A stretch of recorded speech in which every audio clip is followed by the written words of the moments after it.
పిఠాపురం నుండి జనసేనాని పోటీ చేయనుండడంతో రాష్ట్ర వ్యాప్తంగా ఆసక్తి నెలకొంది. ఈ క్రమంలో అక్కడ టికెట్ ఆశించిన మాజీ ఎమ్మెల్యే టీడీపీ నేత వర్మ అసంతృప్తికి లోనయ్యారు. అవసరమైతే స్వతంత్ర అభ్యర్థిగా పోటీ చేస్తానని, లేదంటే వైసీపీ తరఫున అయినా పోటీ చేస్తారని ఆయన అనుచరులు చెబుతున్నారు. అసలు పిఠాపురంలో వర్మకు అంత సీన్ ఉందా? పొత్తు ధర్మం పాటించకపోతే అసలుకే మోసం వస్తుందా? అసలు టీడీపీ నేత వర్మ ఓవర్ యాక్షన్ వెనుక ఉన్న సూత్రధారులు, పాత్రధారులు ఎవరు? జనసేన, బీజేపీ, టీడీపీ కూటమి వైసీపీ కుట్రలను ఎలా తిప్పికొట్టబోతోంది?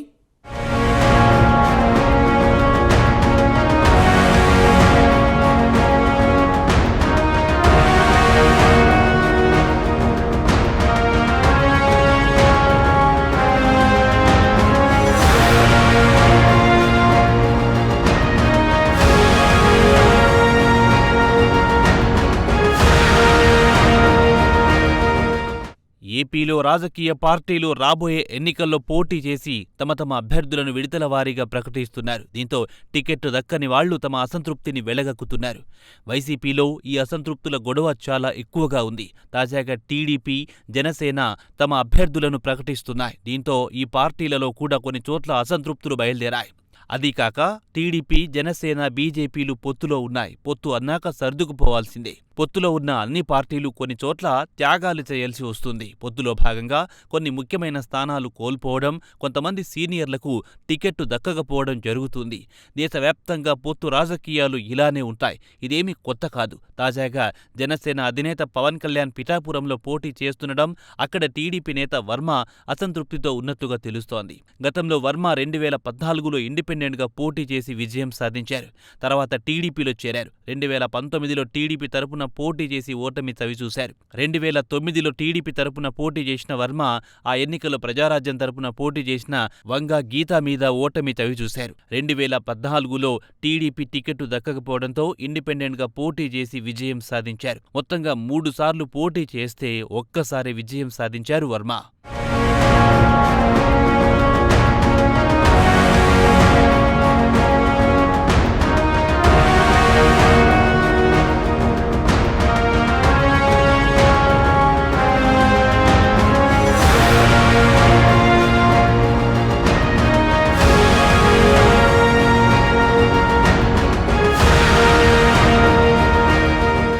రెండు 2014లో సానుభూతితో గెలిచిన వర్మ 2019లో వైసీపీ నేత దొరబాబు చేతిలో ఓటమి చవిచూశారు. ప్రస్తుతం పిఠాపురంలో వర్మకు వ్యతిరేకంగానే గాలి వీస్తోంది. అయినా టికెట్ కోసం ప్రయత్నించారు. కానీ పొత్తులో భాగంగా జనసేనకు ఆ సీట్, అంతేకాక స్వయంగా జనసేన అధినేత పవన్ కళ్యాణ్ బరిలో దిగుతున్నారు. ఇలాంటి సందర్భంలో పొత్తు ధర్మాన్ని విస్మరించి వర్మ వ్యవహరించిన తీరుపై ఆ పార్టీ అధినేత చంద్రబాబు సైతం కోపంతో ఉన్నట్లుగా తెలుస్తోంది. అందుకే మాట్లాడాలని పిలిపించుకున్నారు. పొత్తు అన్నాక అన్ని పార్టీలు పొత్తు ధర్మం పాటించాల్సిందే.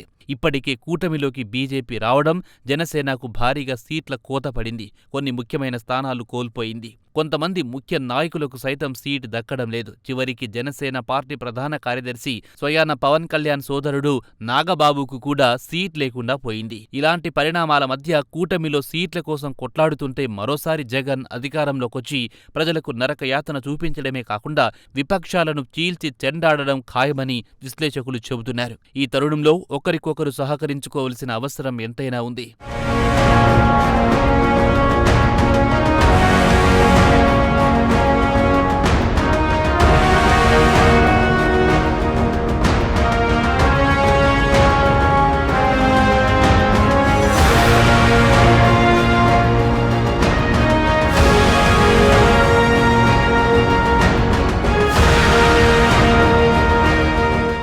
పిఠాపురంలో వర్మకు మొదటి నుంచి కాపు సామాజిక వర్గం వెన్నుదన్నుగా నిలబడుతోంది. ఇప్పుడు పవన్ కళ్యాణ్ స్వయంగా పోటీ చేస్తుండడంతో కాపు సామాజిక వర్గమంతా పవన్ కళ్యాణ్తో ర్యాలీ కానున్నారు. జగన్ తమని విభజించి పాలిస్తున్నారని కాపు సామాజిక వర్గం భావిస్తోంది. దీంతో ఎలాగైనా ఈసారి జగన్ను గద్దె దింపాలని కాపు సామాజిక వర్గం కంకణం కట్టుకుంది. ఈ నేపథ్యంలో వర్మ ఇండిపెండెంట్గా పోటీ చేసినా గెలిచే పరిస్థితి లేదు. దీంతో పొత్తు ధర్మం పాటించి పవన్ కళ్యాణ్కు సహకరిస్తే గౌరవం ఉంటుందన్నది జన సైనికుల వాదన. మరోవైపు కూటమిలో చిన్న చిన్న అభిప్రాయ భేదాలను ఆసరాగా తీసుకుని కూటమిని చీల్చాలని వైసీపీ కుతంత్రాలు చేస్తోంది. ఇలాంటి సమయంలో కూటమి ఇంకా ఐక్యంగా ఉండాల్సింది పోయి గొడవలు సృష్టించుకుంటే వైసీపీకి అస్త్రాలు అందించినట్లుగా అవుతుంది. తాజాగా ఏపీ బీజేపీ కూడా తమ అధినాయకత్వానికి ఒక లేఖ రాసింది. పొత్తులో భాగంగా తమకి ఆఫర్ చేస్తున్న సీట్లు గెలవలేమని చెబుతోంది. వెనుక బీజేపీలో ప్రో వైసీపీ వర్గం ఉన్నట్లుగా తెలుస్తోంది. పొత్తులో భాగంగా 100 కన్నా తక్కువ శాతం ఓట్లు ఉన్న బీజేపీ ఇంతగా బెట్టు చేయడం కూడా సరైన విధానం కాదని విశ్లేషకులు చెబుతున్నారు. పొత్తు కోసం ఎన్నో త్యాగాలు చేసిన పవన్ కళ్యాణ్కు సహకరించకపోతే ఇక పొత్తుకు అర్థం లేదని ఆ పార్టీ శ్రేణులు చెబుతున్నాయి. చూడాలి మరి ముందు ముందు ఎలాంటి పరిణామాలు చూడాల్సి వస్తుందో ఏపీలో.